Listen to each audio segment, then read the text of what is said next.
Let's be real. I think we can all probably up our fruit and veggie game. I do really well right after I go to the grocery store, but once it runs out, this year I want to change that. That's why I'm keeping my freezer stocked with Daily Harvest. Daily Harvest is the easiest way to get more fruits and veggies into my day every day. They have my back with delicious food that's good for me and good for the planet. Daily Harvest delivers delicious harvest bowls, flatbreads, smoothies, and more, all built on organic fruits and vegetables right to your door. And it conveniently stays fresh in your freezer. Now, I love their harvest bowls, especially that tomato and zucchini one. Daily Harvest literally takes minutes to prepare and never uses preservatives, added sugar, or artificial anything. And that goes for everything. They have so many delicious options for every time of the day. Breakfast, lunch, dinner, dessert, or a snack. Daily Harvest has you covered. I love those Daily Harvest fruit smoothies. That's my go-to in the morning. Daily Harvest is all about preserving and protecting the earth for current and future generations to come. From their recyclable and compostable packaging to investing in organic farming practices and reducing food waste, you can feel good about the choices you are making physically and for the environment. Daily Harvest makes it easy to feel good about what I'm doing for myself and the planet. Go to dailyharvest.com/respectable to get up to $40 off your first box. That's dailyharvest.com/respectable for up to $40 off your first box. dailyharvest.com/respectable. Is there something interfering with your happiness or maybe something preventing you from achieving your goals? If so, many people can relate, self included. And the good news is BetterHelp is here to, help. BetterHelp will assess your needs and match you with your own licensed professional therapist. You can connect in a safe and private online environment and start communicating in under 48 hours. To be clear, it's not a crisis line. It's not self-help. It is professional counseling done securely online. You'll get timely and thoughtful responses. Plus, you can schedule weekly video or phone sessions, all without ever having to sit in an uncomfortable waiting room.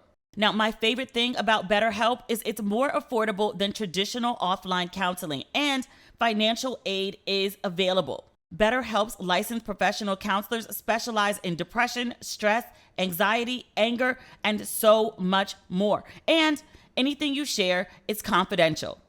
In fact, so many people have been using BetterHelp that they are recruiting additional counselors in all 50 states. I want you to start living a happier life today.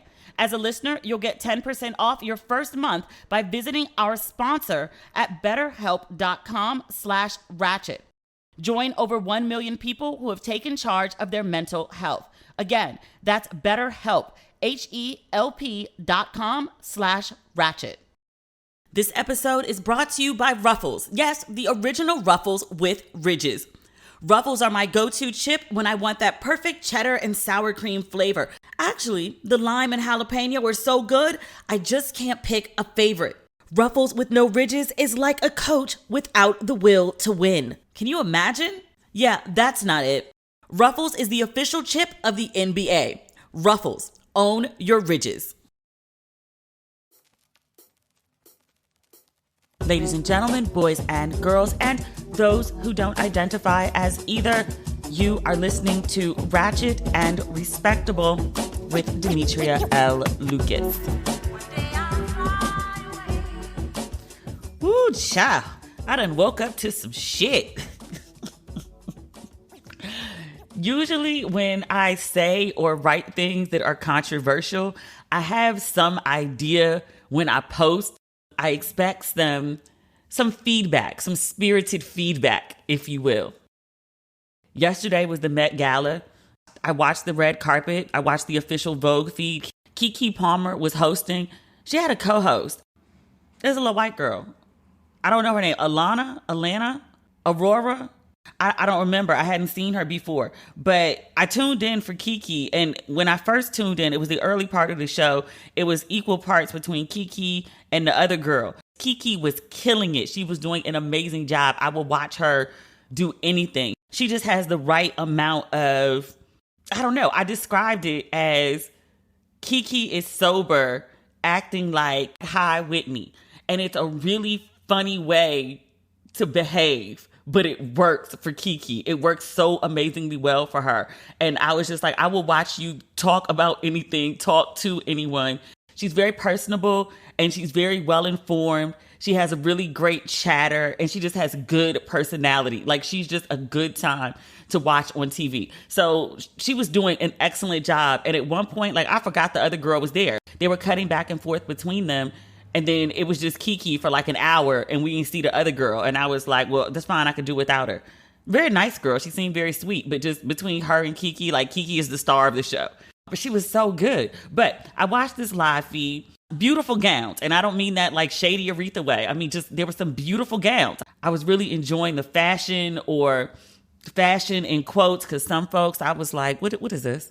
But you know, it's an artistic expression. Okay.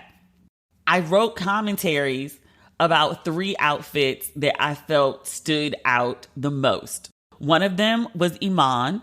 Like, the theme of the Met Gala this year was like Americana, lexicon of American fashion, something like that. And Kiki kept asking everyone what their influences were. And so it was all across the board. I remember like the Currys.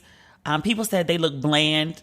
It's the costume ball, so things tend to be like over the top. They didn't really do too much. Aisha had on this gorgeous sequin gown. I thought she looked lovely. I think some other people, you know, they did a lot of costume and they look crazy. And I think like the idea is to have the balance, but if you can't achieve one, I'd rather see you go lovely than look crazy. Steph had on this jacket with like some gold beading on it. And he was like, you know, it was influenced by Michael Jackson. And so I was like, oh, okay, like I see where we're going here. Yara Shahidi, she had on this beautiful dress, had a cape with it. And she said she was inspired by Josephine Baker, which, you know, Black American. Although she's really well known for living in Paris. Like, she was a staunchly like black girl. I want to say from like, what, St. Louis? But a lot of Black people said they were influenced by various Black American icons, which, okay, fine. So anything American could have been the influence. I tell you that because Iman showed up in this outfit that was jaw-dropping.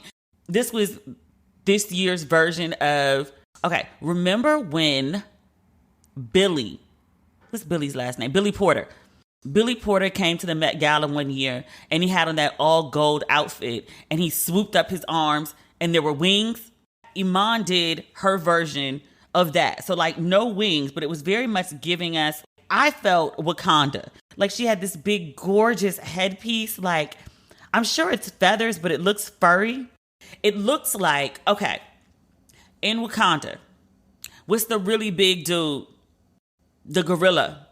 Winston Duke, right? The gorilla, right? They came down from the mountains. If he got married in Wakanda, this looks like the type of dress that his wife might wear coming down the aisle. Or that's a whole different culture. I don't know if they have an aisle. But this looks like what his wife might wear on her wedding day. It's fabulous. Iman is, I think, 66. She looks so good. There was a little bit of controversy about this picture, though, because at least the version I posted, there's tons of cameras going off all at the same time, and she's blown out. So some people were like, I looked at that picture and I thought Iman was Vanessa Williams. And I was like, oh no, those are 2 different people with 2 entirely different hues. And they were like, hence the problem. Why does Iman look so damn light? The picture I posted, I saw it, I gasped, I screenshotted it, and I put it up, right? I wanted everyone to like gag out with me about this image. But there are other photos of her where she is her proper shade of brown. Iman is not bleaching. She has not dusted herself in some light woman's makeup. She is still very much the brown Iman that we have all come to know and love since forever. But she don't look no parts of forever here. Like she looks like a good, like I would say, comfortably, a woman in her 40s, comfortably. That's that good Black. Or that's some good Iman makeup. Because she looks amazing. It don't make no sense for her to look this good. She's still very much giving us supermodel realness. Somebody was like, look, she's spending that David Bowie inheritance money. And I was like, girl. I was like, Iman came with her own money. And it looks like combined income. I just wanted to recognize that Iman came with her own. That's all I'm saying. I didn't think that would be controversial. The problem is, it's not a problem. It's a situation. with the popularity of the podcast and some other writings that I may have done, some other commentaries I may have given, it's opened the page up to different audiences. You understand what I'm saying? So sometimes the new audience people don't understand the commentary and the culture of the page. So I wrote about Iman. The first thing I wrote, the first line says, "You can't outdo black people," which, you know, the audience that I write to is black people. It's black women. Other people are welcome to enjoy, but the audience that I speak to is black folks. But with the popularity of the podcast and some other projects, different audiences of people have been visiting the page, and they get upset when they see things like, "You can't outdo black people." And so this line, which was given to, you know, uplift Iman, and say in a shorthand, "She looks fucking amazing," has somehow become controversial. And so my Facebook page is like full of non-Wakandan people who are very upset and are accusing me of being a racist and furthering the racial divide and all sorts of other, like, you know, nutso shit, because they don't understand the culture. And I think they're upset that the page is not adapting to include them. We create safe spaces because we need safe spaces. And like the idea that you want to join a space and then change it, it defeats the purpose of the safe space. To listen to black people speaking to other black people and then accuse them of being racist because you don't understand the phrasing or the commentary or the culture, like, just really? That's a lot. The other bit of commentary I wrote about Lil Nas X, who is always controversial. That's what he does it intentionally. But for the Met Gala, he had on, it looked like a king's cape, I would say. It's this beautiful, decadent fabric. And he walks on the red carpet, you know, in this robe. And then he takes it off. And underneath, he's got on like this gold armor, like this gold body plate armor situation. And then he takes that off. And he essentially has on like a gold Versace catsuit. He's so damn extra. I loved it. I thought he was amazing. He's coming off the heels of a win at the VMAs. I think it was for Best Video for Call Me By Your Name. He did an amazing performance as well at the VMAs for his latest song, Industry Baby. He reenacted the shower scene in that video. So it's like him and, I don't know, 20 black men in pink glitter hot pants, gyrating, flexing, popping their dicks. Like it was so much and so over the top. And I was like, yo, middle America is about to fucking explode. And Boozy specifically. Boozy hates that man so much. I'm like, sir, just fulfill your gay dreams. You talk about this man and his gayness way too much. I loved it. I think he's a professional troll. I said that a million times. I think he deserves to be bubble wrapped for his own good and safety and protection. Last night, he decided to layer himself up in a whole bunch of velvet. I was like, as long as he's safe, he looks warm. Actually hot. It was like 80 something degrees in New York yesterday. And this man is walking around with like 2 layers of outfits plus like the equivalent of like grandma's comforter on his shoulders. I didn't post the picture when he was in his Versace catsuit. Like I thought it would be fine. Not too controversial, but like, again, woke up this morning to like all these, like, you black women condoning this homosexuality, this perversion. I was like, yo, I don't understand how y'all find this content. I don't even think I tagged the Met. I definitely didn't tag like hashtag Lil Nas X. How do y'all even find this content to come and just be homophobic about? It's like people have never just heard of just scrolling past. Like I see some content I don't like, I don't enjoy, just keep scrolling. It's just, it could be that easy, but it's just like you black women and your support of this perversion. No real men, the downfall of the black community. So a man in like, I don't know, grandma's fur or a catsuit is the downfall of the Black community. Like, it's not violence in the community, like not gang violence, not domestic violence, not murders, not rape, not economics, not sexism, definitely not homophobia, but LGBT people and the women who refuse to discriminate against them. That's the downfall of the Black community. Fuck it. Okay, sure. And then the other thing, because it's 3 at once, and I was like, Jesus Christ, I ain't been slammed like this in a long time. This is not new, but it's just, it's been a minute. And again, I didn't expect it. That's why I was like, what the fuck?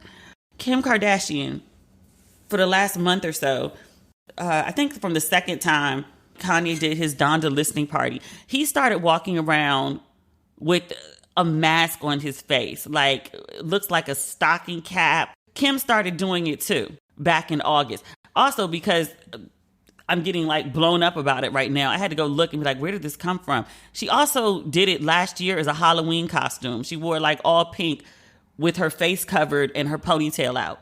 So last night at the Met Gala, she shows up in this get-up. She has her whole face covered. She's wearing all black, which is fine. She looks like she has a bag on her head. She's been, again, dressing like this for like the last month and change. This wasn't a statement she made for the Met Gala. She's been dressing like this all along, and she continued to dress like this when she showed up at the Met Gala. Now, to be clear, Kim's a grown-ass woman. I say this all the time about people doing what they want. Kim is grown. She can do whatever she wants. I respect her right to do whatever she wants. I also saw her and was like, yo, is she okay? Genuinely, like, I was like, yo, is she okay? And I was like, I know a lot of people don't fuck with her, but like, at the same time, I don't want anything bad to happen to her. And just like, like a wellness check maybe. Like, legit, is Kim okay? And I asked because she's walking around with a bag on her head. And people are like, oh, it's fashion, it's a statement. And people are like injecting all these things that it may or may not mean, which, I get it. It's the Met Gala, it's art. Art is all received differently and subjectively. I'm not saying it's not art. I'm not saying it's not a statement. I have no idea what statement she's making. And still, art or no art, she has a bag over her head. And people are like, you're asking if she's okay. Like, that's insensitive just because, she wore something you don't like. It's not a matter of me not liking it. It's a matter of she has a bag on her head. We're going to pretend this is normal? Really? Okay. Walk around with the bag on your head. Do it. You should. If that's what you feel that you want to do, you should do it. I'm going to ask you, or if I see a picture of you, I'm going to text you and be like, hey, sis, you okay? I'm going to check on you. Because that's what decent people do when they see someone walking around with a bag on their head. I was like, yo, check on Kim, check on the kids, make sure everything's okay. Because, like, this looks like a woman that's unwell. And people are like, look at you projecting. You don't know what's going on with her. Why would you say that about her? I'm like, is this woman still not in the middle of her 3rd divorce? And with kids, 4? After you've been dealing with a bipolar husband for the last 4 years who once got on the internet and told everybody you wanted to abort your first kid? That type of shit? And then you want to be like, how could you assume she's unwell? How could you assume she's well? She's dealing with that, man. And she has a bag on her head, people. Come on, y'all. I get people want to be PC. I totally do. She has a bag on her head. I'm not saying she's unwell. I'm not saying there's anything wrong with her. I hope there's absolutely nothing wrong with her. I'm just saying, I hope she's okay. I think someone should do a quick ask and be like, hey, girl, you good? Just checking in. I do this every week, do I not? Last week, I was like, check on your life of the party friend. I and lots of other people often say, check on your strong friend. The friend that everybody turns to when they need help often doesn't have someone to turn to. Part of the reason that she's considered the strong friend is because she doesn't tell you about her weaknesses. It doesn't mean she doesn't have them. It just means she doesn't talk to you about them. Check on your strong friend. It's okay to check on folks. It doesn't mean there's something wrong with them. It doesn't mean there's something wrong with you. People are like, you need to worry about your own life and your own inner circle. I do. And I also have the capacity to still have more concern, especially when I see someone who looks like they're in distress. And why would I say she looks like she's in distress? Because she has a bag on her head. Otherwise, the Met Gala was like absolutely amazing. I mean, not that we actually saw the gala, but just the red carpet. I didn't necessarily appreciate all the fashion, but I did appreciate the number of Black folks who appeared, whether I liked their clothes or not. I mean, like, everybody was there. Like, Regina King was there. Gabrielle Union was there.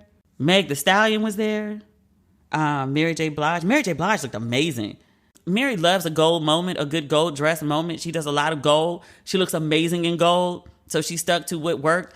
I feel like Mary went as herself and was like, I am Americana. Good day. Michaela Cole, her bone structure is so beautiful. Her skin is so beautiful and so clear. She's like the perfect human. I think she's so beautiful. She's on this like blue jumpsuit. And I don't know if it was supposed to be like American blue or if it was just blue because, like, you know, Black people look good in jewel colors. Oh, she looks so beautiful. Who else was there? I saw somebody say, they were like, everybody Black is here. It's looking like the Soul Train Awards, which I was like, yes, I love it. One of my friends was like, there's no exclusivity. They just let anybody in. And I was like, I mean, I hear you. I do. But I'm like my mom in that way, or my grandfather. Like, I remember as a kid, my grandfather would be like, hey, it's colored folks on TV. And that was like the sign for me to come and watch TV, because who wouldn't want to watch colored folks on TV? And keep in mind, like, my grandfather was born in like the late 1920s.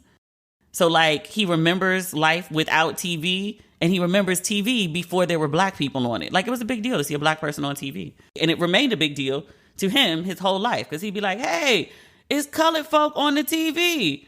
My mom does the same thing. My mother will watch anything with Black people. Like, she will flip the channels until she sees Black people, and then she'll just watch Black people, whatever it is. I'm like, Mommy, this is terrible. And she was like, yeah, I just wanted to watch some Black people though. That's how I felt like watching the red carpet for the Met Gala. Like, I was like, you know, it was a lot of Black people. It didn't seem very exclusive. It seemed like, you know, everybody who is ready, willing, and available, like, come as you are. And I just wanted to see Black people.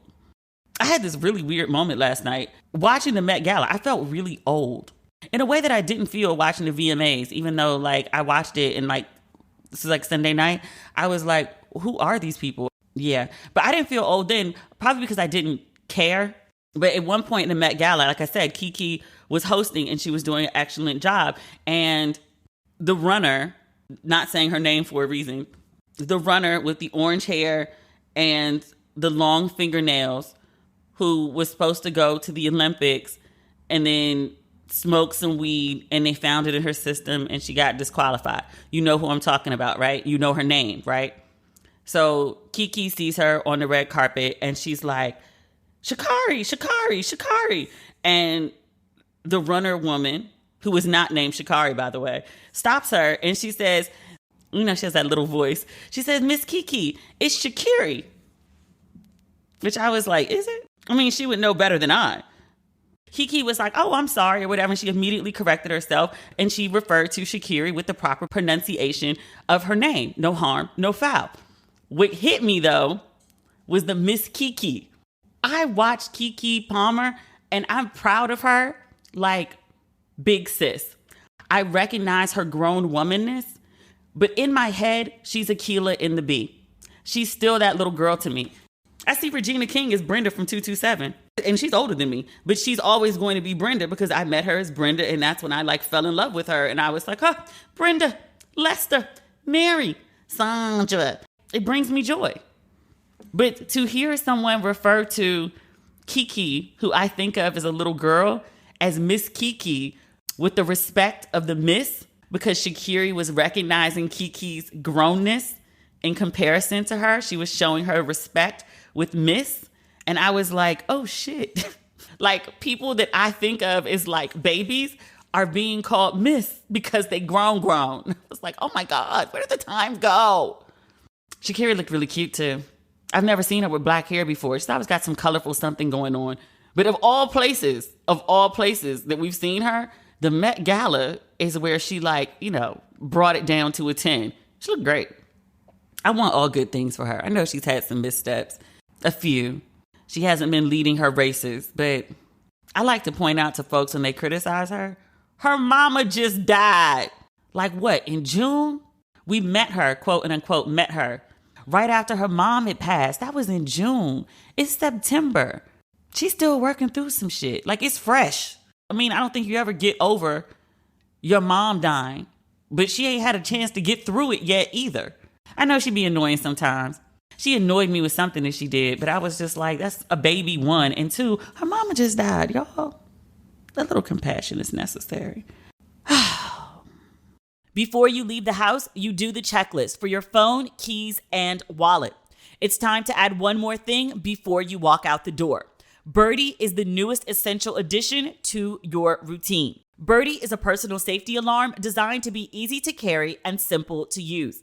When you activate your Birdie with a quick pull, the alarm will emit a loud 130 decibel siren and flashing strobe light to help deter an attack. What I love most about Birdie is that unlike pepper spray or other deterrents, Birdie is no danger to you. Feel confident to use it without the worry. Birdie also goes wherever you do. The alarm comes in multiple colors and has a brass keychain so you can attach it to your keys or bag. Over 300,000 Birdie alarms have been sold, and they have thousands of 5-star reviews. Join the flock today for a safer tomorrow. She's Birdie is having their biggest holiday sale of the year. Go to shesbirdie.com to get up to 30% off. Right now, She's Birdie is offering our listeners 15% off your first purchase when you go to shesbirdie.com/ratchet.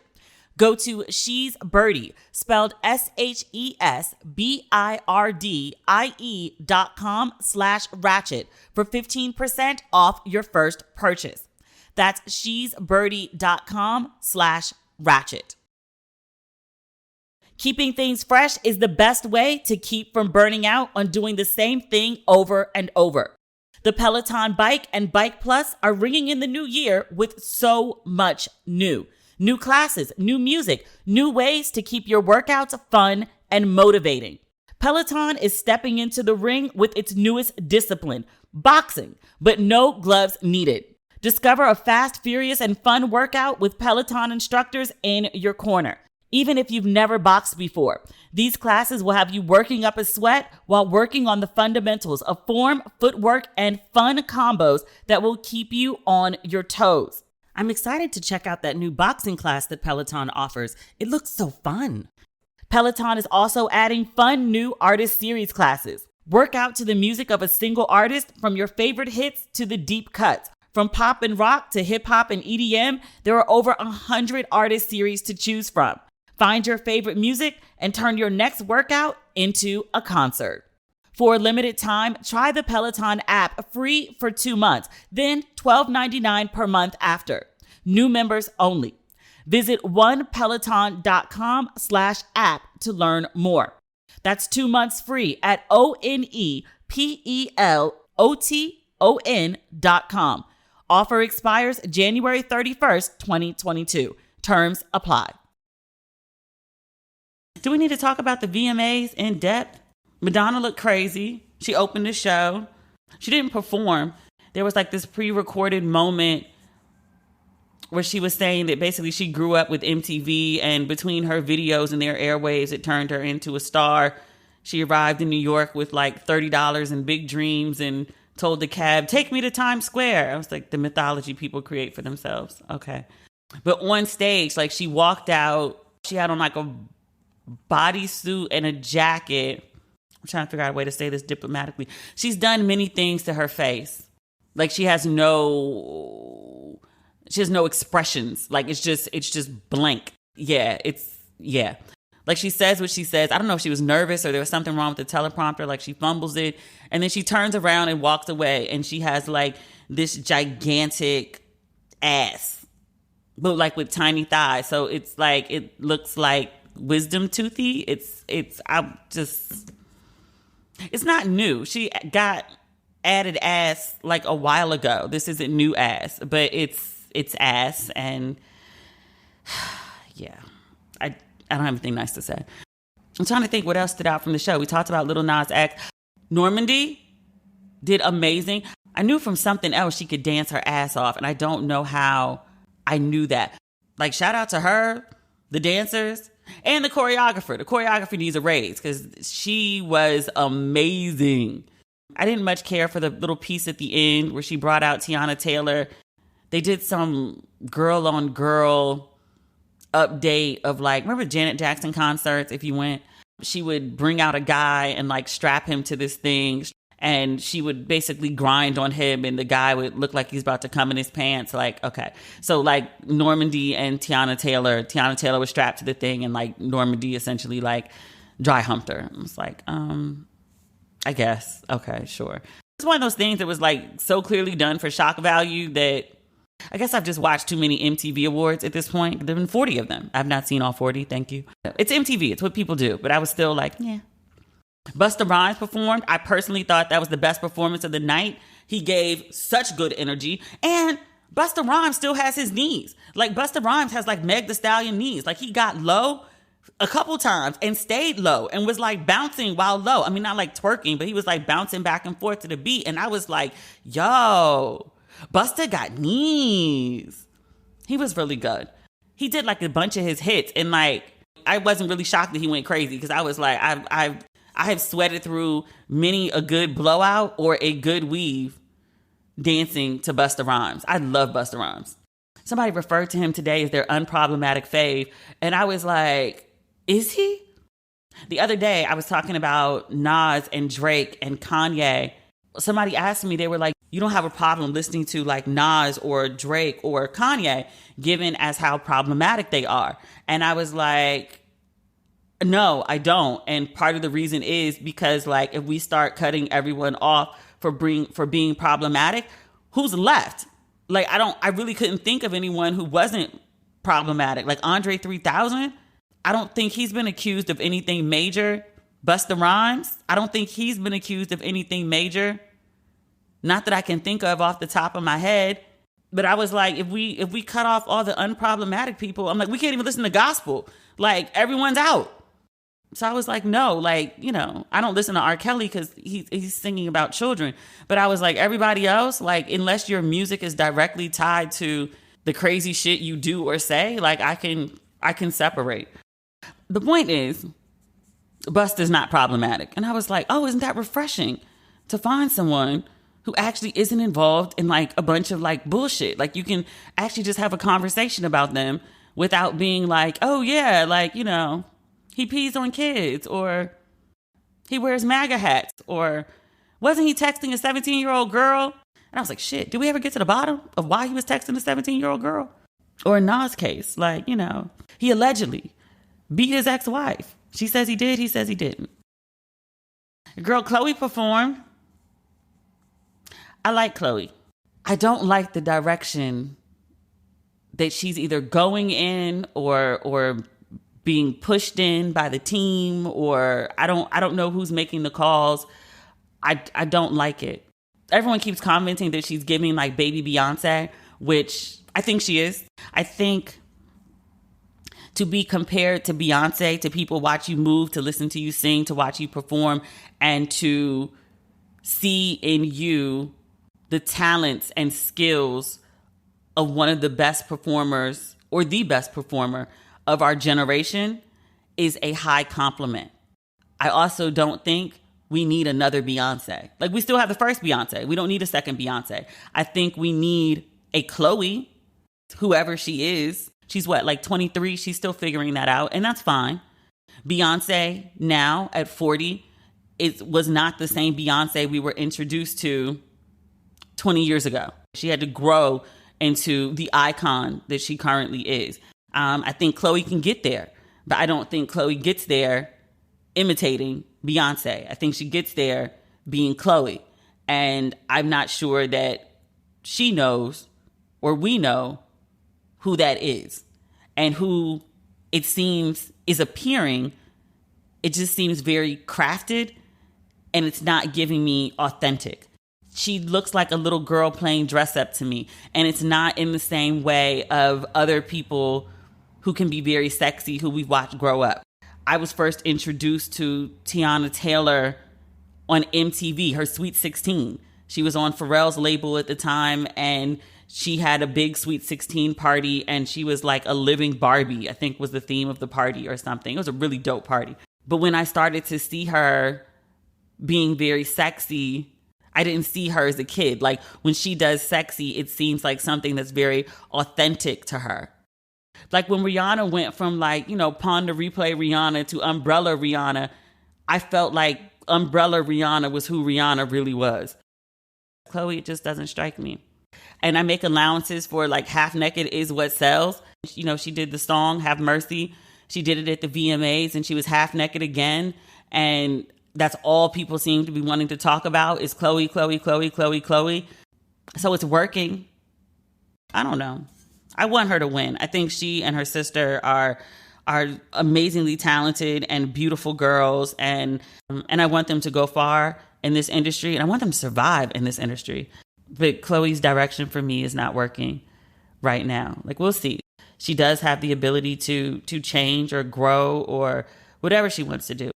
I will say this. I saw a conversation about her wardrobe choices or lack thereof. So like for the VMAs, I lost count of how many times like she bent over, like literally like bent over at the waist or like squatted down and like shook her ass. I felt like I saw nothing but ass that whole performance. And she has an amazing ass. But somebody on my Facebook page and was like, look, we all see women with like these amazing bodies and be like, you know what? If I had that body, I'd be butt naked. If I had that body, I'd wear swimsuits everywhere. If I had that body, I'd wear spandex everywhere. If I had that body, I'd wear my ass out everywhere. And they were like, well, look, she does have that body. She's 23. She's hot. She's got fame. She's got money. She has that body that we all say if we had it, we'd flaunt it. So that's what she does. And I was like, well, when you put it like that, it's hard to argue with. I just want her to be known as much for her talent, because the girl can sing. I want her to be known as much for her talent as she is for her ass. I was looking up something the other day. Do you remember like 6 months ago, Chloe was crying on the internet? Literally in February. Okay, a little over 6 months. I want to say she was like lighting some incense and she had like a t-shirt and underwear on. And people were like talking about her ass, and she was talking about how like she doesn't feel sexy. She's not a sexy girl and something like that. Like, this new attention about like her body or her sexiness it's like jarring to her. But she like had full on tears on the internet about it, like in February. And then like, fast forward 7 months and she's like licking a microphone like she's sucking a dick on stage at MTV. It's jarring. It's a jarring, it's not even a transition. It's just like, okay, today I'm A, today I'm Z. What? We just gonna skip everything? What? Okay. You'll never guess how much subscription companies charge you every month. On average, nearly $200. Make your subscription submit with Truebill. Truebill is the new app that helps you identify and stop paying for subscriptions that you don't need, want, or simply forgot about. On average, people save up to $720 a year with Truebill. Because companies make subscriptions hard to cancel, Truebill makes it incredibly simple. Just link your accounts and Truebill will cancel your unwanted subscriptions in one tap. Your Truebill concierge is there when you need them to cancel unwanted subscriptions, so you don't have to. Now, I love using Truebill. I've saved so much money. I use Truebill and you should too. Truebill has over 2 million users and it's helped them save over $100 million. Don't fall for subscription scams. Start canceling today at Truebill.com/ratchet. Go right now. Truebill.com/ratchet. It could save you thousands a year. Truebill.com/ratchet. Sprite Winter Spiced Cranberry is back and now available with 0 sugar. Enjoy the cool, crisp taste of the Sprite you love, refreshed with tart cranberry and a warm spice blend that's perfect for the holidays. Copyright 2021, The Coca-Cola Company. Going braless was a major perk of working from home. One thing I'm taking away from spending so much time at home, I don't need to compromise on how comfortable my clothing is. I know I can still be comfortable in a bra thanks to Harper Wilde. Harper Wilde makes bras that put comfort first. Their core collection of quality basics includes the Base, a lightly lined everyday bra in a range of nudes that won't show through your shirt, and the Bliss, a bralette that provides lift while feeling like a second skin. Now, I knew I liked Harper Wild bras when I didn't snatch mine off as soon as I walked in the house. Harper Wild also has a lounge collection, perfect for relaxing or sleeping, and a new luxe collection when you want something a little more special. So make sure to check those out. With Harper Wild, you can always count on buttery fabrics and thoughtful construction for all-day comfort. Plus, with an easy online fit quiz, conveniently priced bundles, and free returns, they've made the act of shopping for bras painless too.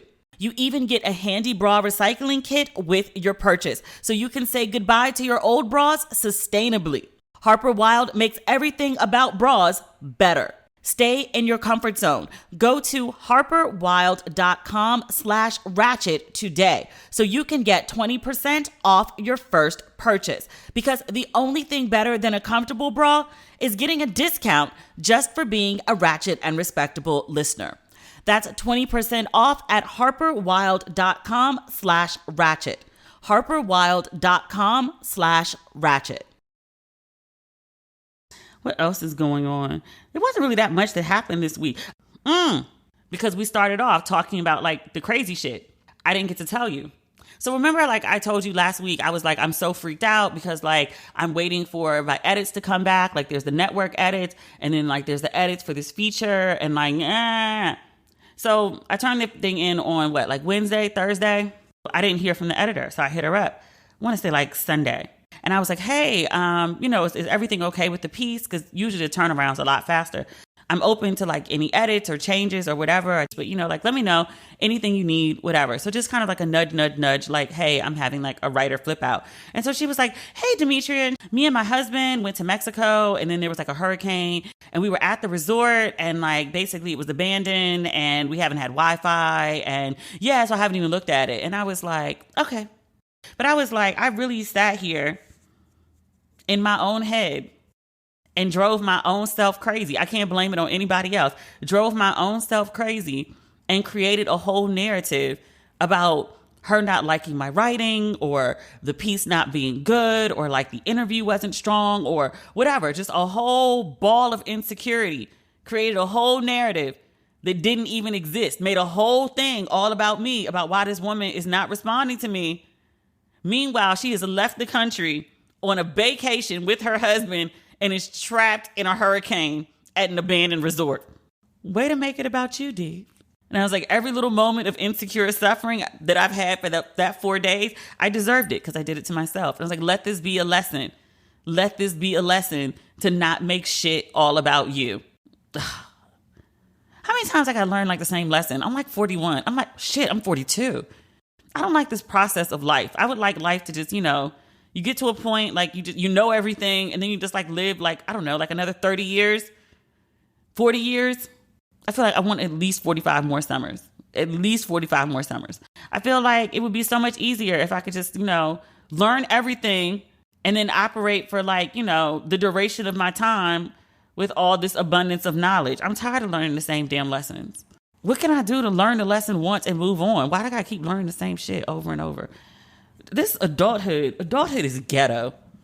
Oh, there's this other thing. We're all pop culture this episode, nothing of depth. Okay, so 9/11, Saturday. I was supposed to go out. One of my friends was in town and was throwing like this big party. It was kind of indoorsy. And I was like, yeah, I'm kind of good on that. And then also it was like 9/11, but I really just didn't want to be out just like partying and gallivanting on the 20th anniversary of 9/11. Like I don't know. I just kind of wanted to like recognize the magnitude of the day. And I've gone out on 9/11 before, but I just didn't feel like doing anything this year. So I actually stayed home for most of the day and I was watching September 11th documentaries. There are two really, really good ones. One of them came out on Apple. It's about George Bush and his inner circle on 9/11. But it's George Bush, Dick Cheney, Colin Powell, Condoleezza Rice.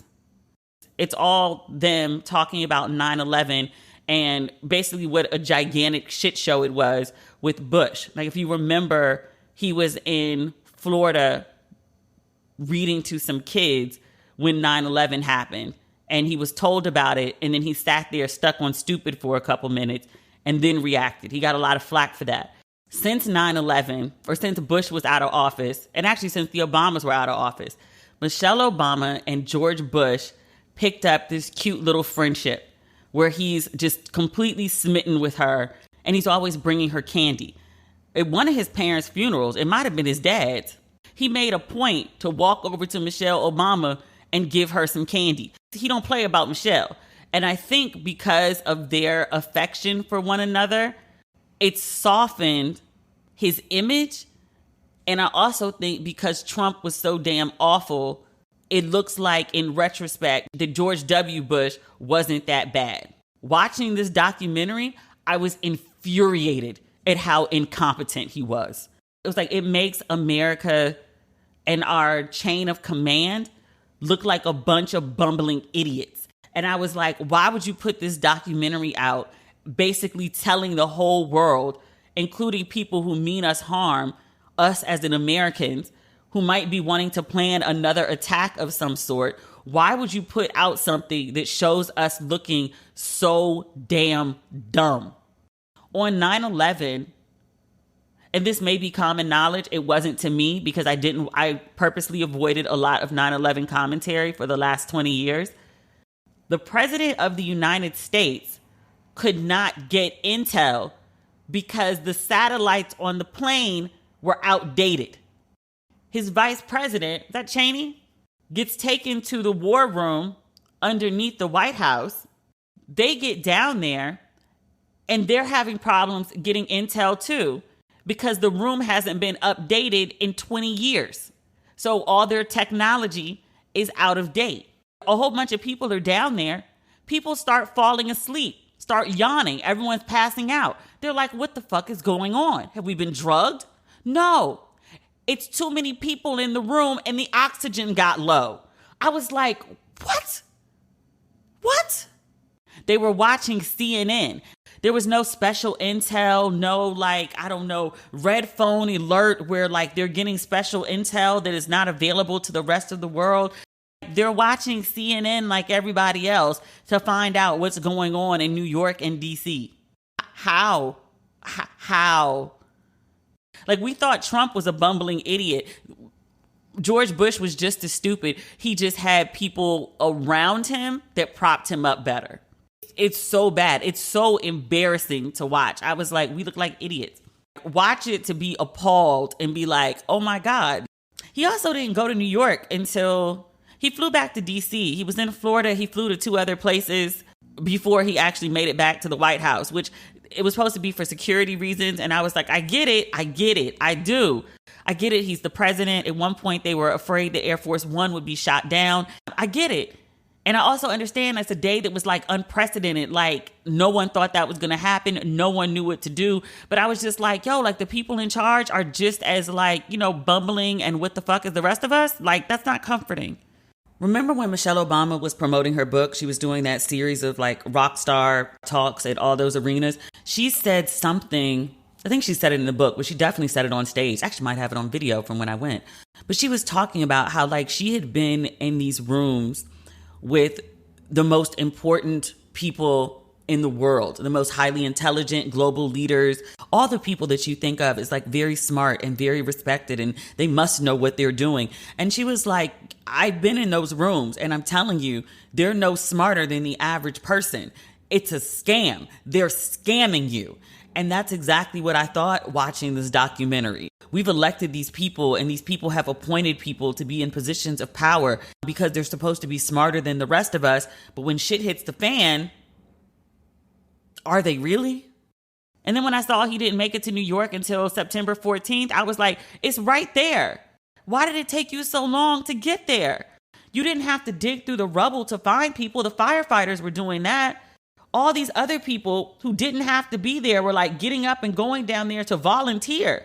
All you had to do was show up with all your security in tow, stand there and greet the American people just to say your leader is here. I've come to see you and we will get through this. Something the next day. This is leadership 101.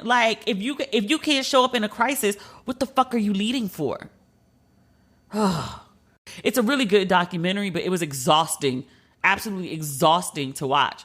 What is it called? It's on Apple TV. 9/11 Inside the President's War Room. And then I also watched this documentary on Netflix. It's called Turning Point, 9/11 and the War on Terror. So it's about 9/11, and then it has 3 more episodes, and that delves into the impact of 9/11. So us going to war. It started in Afghanistan, and then somehow we ended up attacking Saddam Hussein, who had nothing to do with 9/11. Like, it goes into like all of that. And then it gets into, I think it's the final episode, where it talks about defeating the Taliban. Good.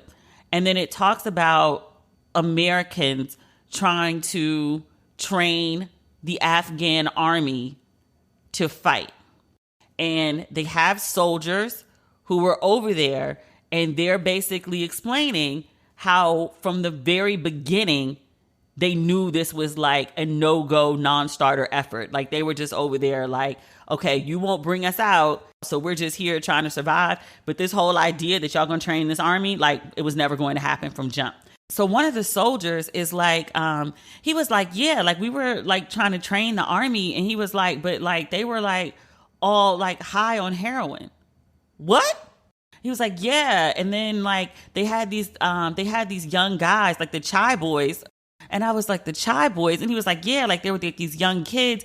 They were like 11, 12, 13, and they'd be like serving tea all day. And he was like, but everyone knew, like, you know, what the plan was at night. I'm sorry, excuse me? He was like, they were very pretty young men. And he was like, but, you know, clearly they were having sex with the boys. What? Then they talk about like all the waste of money. One of the best instances was they bought this plane, some like really expensive, state-of-the-art, like wonderful plane. It cost like, I don't know, like 30, 40 million. And none of the Afghan soldiers knew how to fly it. So they have video of this very expensive plane that they spent $30 million on. And the guy is trying to pilot it, and it's just scraping against the runway. But he was like, yeah, like, we blew through like all the money. And he was like, there were all these contractors that we gave this money to, and it was supposed to be like this trickle down thing. He was like, no, none of that happened. We just gave the money to the contractors, and like nothing ever came of it. It makes me think very differently about the U.S. exit from Afghanistan, which was, you know, messy and terrible, and probably should have been, and I think by all accounts should have been better coordinated. And yet we had to get the fuck out of Afghanistan. We couldn't stay there forever. Like, it was a money pit. It was a money pit. I was like, this is crazy. So now I'm trying to find, apparently there's some documentary specifically about these Chai Boys and the Afghan army, and like basically the rape of these kids.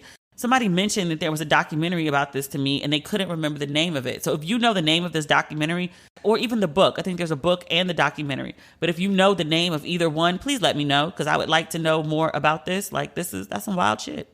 If you would like to be largely outraged and like walk around like appalled and be like, oh my God, I can't believe like America is, you know, I said America is like a fake Gucci belt from Canal Street. And this woman corrected me, and she was like, no, it's Michael Kors. She was like, we're not even a knockoff of high-end luxury. I was like, oh dear, this is America. So that is our episode for this week. One more thing before I go. I'm working on the Ratchet and Respectable merch. I told y'all last year when I dropped the Ratchet and Respectable merch, people were like, when are you re-upping? And I was like, in October. And people were like, no, like, when are you re-upping? And I was like, in October. So there's going to be a merch drop in October. In the meantime, over the summer, I took the sweatshirts off of the site for obvious reasons. But as the temperatures are cooling, I put the sweatshirts for Ratchet and Respectable and Don't Waste Your Pretty back on the site. So the Ratchet and Respectable ones, they're black. And I think there's only extra smalls and smalls for the sweatshirts and hoodies, at least the Ratchet and Respectable ones. So a unisex small is a woman's medium, and a unisex extra small is a woman's small. And then the Don't Waste Your Pretty ones, there's a range of sizes, but I think they're mostly like 2X to 4X. I only really have the plus sizes for those. But the new merch will be smalls to 2Xs. So I will let you know as soon as we have a date on which those will drop. I'm quite excited about it. I've been working on the designs. One of them is the logo for the podcast. I think most of the Ratchet and Respectable merch will be actually podcast green. is what I've been referring to it. It also happens to be like the it color for this upcoming season. I kept seeing all Fashion Week, there were people in this like very particular shade of like my podcast green. And I was like, oh, okay. So this is a good time to drop the green merch. This makes me happy. If you're interested in merch, you can get it on the website, demetriallucas.com. So there's the sweatshirts and the hoodies and also the Don't Waste Your Pretty mugs. I know sometimes people take off for their hot coffee in the summer. I do. I switch over to iced. But if you're back on hot coffee, there are mugs to remind you, don't waste your pretty at the start of your day or the middle of your day. How many times are you drinking coffee a day? I only do 2 in the morning. If I do it after 12, I'll be up all night. So, yeah, that is everything. And we will speak again on Friday. Okay. Bye.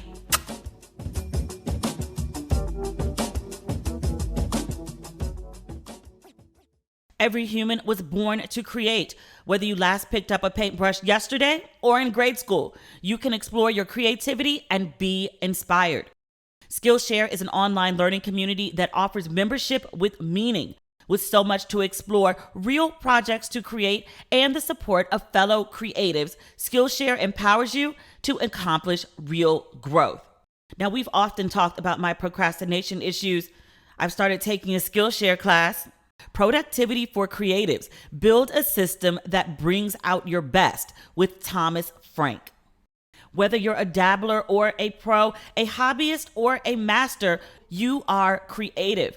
Discover what you can make with classes for every skill level. You'll experience real improvement with hands-on projects and classes designed for real life.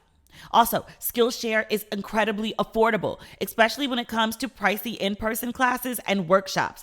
An annual subscription is less than $10 a month. So, explore your creativity at Skillshare.com/ratchet and get a 1-month free trial of premium membership. That's 1 month of premium membership at Skillshare.com/ratchet.